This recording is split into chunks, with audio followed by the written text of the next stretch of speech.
अस्सलाम वालेकुम। वालेकुम सलाम। आप करप्शन को कैसे देखते हैं? देखिए, करप्शन एक ऐसी चीज़ है जो किसी भी मुल्क को खोखला कर सकती है। मतलब ये एक वाहिद चीज़ है जो आपकी कंट्री को पूरा तबाह कर सकती है। हम अगर पास में जाएँ तो सोवियत यूनियन भी इसी वजह से टूटा था, क्योंकि सेंट्रल एशियन कंट्रीज़ बहुत ज़्यादा गरीब हो गई थी और फिर उनमें करप्शन हो गई थी, तो करप्शन की वजह से वो सोवियत यूनियन टूट गया। श्रीलंका की तबाही भी करप्शन की वजह से हुई, जहाँ पे जो उनके प्रेसिडेंट थे उन्होंने अपने भाई, बेटे, भतीजों को मिनिस्ट्रियों पे लगा दिया और वहाँ पे इंतहाई किस्म की करप्शन हो गई। तो करप्शन ने दोनों कंट्रीज़ को तबाह किया। फिलहाल जो पाकिस्तान का हाल है, मुझे वो यही लग रहा है कि पाकिस्तान को भी रिसेंटली करप्शन तबाह ना कर दे, क्योंकि आप किसी भी सरकारी इदारे में चले जाएँ, अगर आप वहाँ पे देखेंगे तो कोई भी एक फाइल भी पुटअप नहीं होगी अभी जब तक आप पैसे नहीं देंगे। आपका प्राइम मिनिस्टर से लेके पियोन तक करप्ट है। अगर आप पियोन को 100-200 रुपये दोगे तो ही वो आपकी वो जो फाइल होगी वो काम होगा। यहाँ आप कोई भी ट्रैफिक रूल तोड़ दें अपनी कंट्री में, उसके बाद जो पुलिस वाले उनको कुछ पैसे दे दें तो वो भूल जाएगा कि आपने कोई ट्रैफिक रूल तोड़ा था।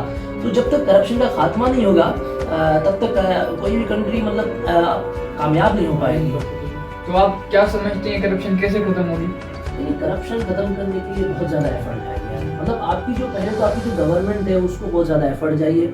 उसको चाहिए कि अपनी प्राइस कंट्रोलिंग ठीक करे। प्राइस कंट्रोलिंग ये कि अगर कोई चीज़ 70 रुपये की मिल रही है तो शॉपकीपर कोई चीज़ 70 रुपये की ले रहा है तो वो बैच 150 की ले रहा है, तो उसको चाहिए प्राइस कंट्रोलिंग अच्छी तरह से हो। और एक तो आपके जो एम्प्लॉयमेंट्स हैं उनको आपको सैलरी उतनी दी जाए कि उनको जरूरत ना पड़े करप्शन करने की, क्योंकि महंगाई बहुत है, आपकी सैलरीज बहुत कम है। मतलब एक गरीब इंसान 25,000 में अपना घर कैसे चलाए? तो जाहिर बात है उसके पास नेक्स्ट ऑप्शन है करप्शन करने का। पर अगर वही इंसान को आप अगर 50,000 सैलरी देंगे तो जाहिर बात है उसको करप्शन की तरफ नहीं जाना पड़ेगा। करप्शन आप पता है कि करप्शन इस्लाम में भी मना की गई है, उसके बड़े नुकसान आते हैं, तो इसी वजह से वो इस चीज़ से भी शायद डरेगा कि अगर मेरे पास 50,000 है, मेरा घर चल रहा है और उसके बाद भी पैसे बच रहे हैं तो मैं करप्शन की तरफ क्यों जाऊँ?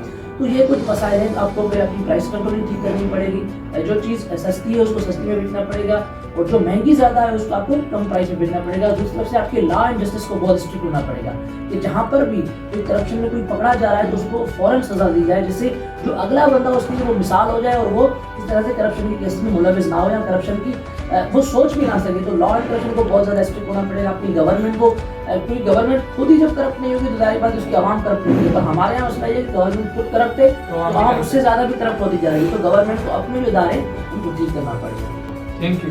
Thank you.